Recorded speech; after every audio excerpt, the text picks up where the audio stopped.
প্রধান উপদেষ্টা ডক্টর মোহাম্মদ ইউনূস বলেছেন, নারী বিদ্বেষের বিরুদ্ধে সামাজিক আন্দোলন গড়ে তুলতে হবে।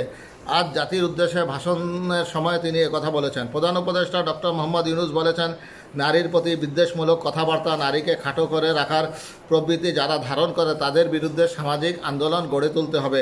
মঙ্গলবার সন্ধ্যায় জাতির উদ্দেশ্যে দেওয়া ভাষণে তিনি এ আহ্বান জানান।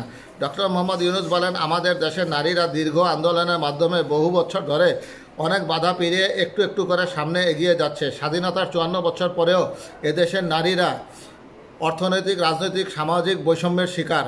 বাংলাদেশের ইতিহাসে এখন পর্যন্ত যত আন্দোলন সংগ্রাম হয়েছে তার মধ্যে জুলাই গণ অভ্যুত্থানে নারীদের অংশগ্রহণ ছিল সবচাইতে বেশি উল্লেখ করার মতো। তিনি বলেন, গণঅভ্যুত্থানে নারীরা দুঃসাহসিক ভূমিকা রেখেছে, পুরনোকে দূরে ঠেলে দিয়ে নতুনের ভিত্তি স্থাপনের প্রতিজ্ঞা নিয়েছে।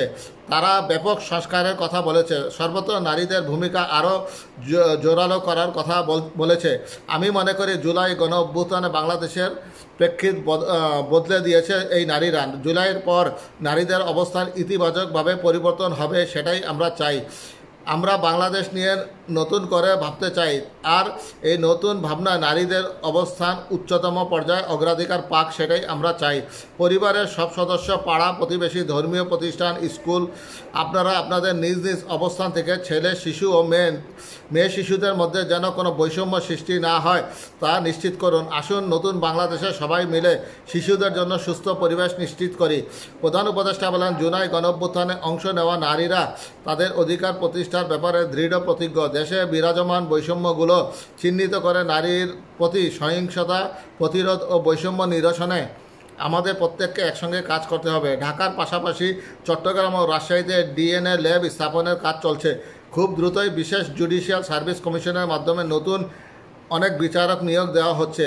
ভিকটিম শিশুরা যাতে দ্রুত বিচার পায় সেজন্য আলাদাভাবে বিশেষ ট্রাইব্যুনাল স্থাপনের বিধান রাখা হচ্ছে, যোগ করেন তিনি। ডক্টর ইউনূস বলেন, দেশের সবার মতো আমি অত্যন্ত আনন্দিত যে এবার নারী ফুটবল টিম দক্ষিণ এশিয়া চ্যাম্পিয়ন হয়েছে। দেশজুড়ে আয়োজিত তারুণ্যের উৎসব ২০২৫-এ বিভিন্ন অঞ্চল থেকে ২৭,৪০,০০০ মেয়েরা প্রায় ৩,০০০ খেলা ও সাংস্কৃতিক কর্মকাণ্ডে অংশগ্রহণ করেছে।